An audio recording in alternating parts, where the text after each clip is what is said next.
This is a 1989 to 90 Lasko 20-inch box fan, model 3723.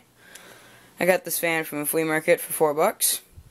Overall, it's in pretty good shape. It's actually in perfect shape other than a couple of little spots in the grill. It runs great. On high, anyway. High and low seem to be normal, but then medium seems to be like really weak on this fan, so I think the motor might be going bad. I'm not so sure, but for now it still runs good. I actually do use it every night because it's got that really nice low speed to it.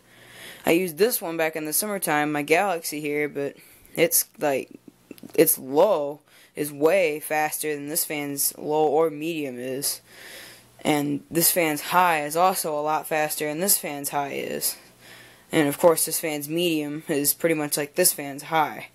So they're a bit different. I think this one's a bit more worn out because this one was the way dirtier of the two when I first got them.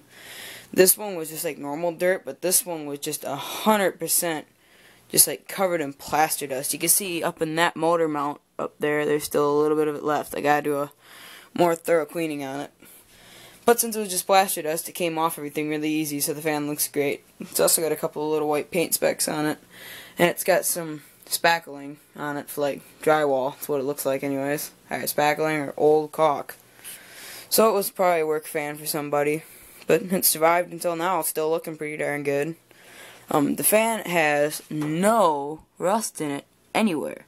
It's absolutely rust-free, and the paint on the motor is perfect. That's a huge advantage over this one. This one's motor is all rusty. And I think this motor, which is white, looks a lot better than the gray motor, so I'm going to be painting this fan's motor white instead of gray when I repaint it. But anyway, that's it for this video, so as usual, thank you guys for watching, and I hope all you guys enjoyed.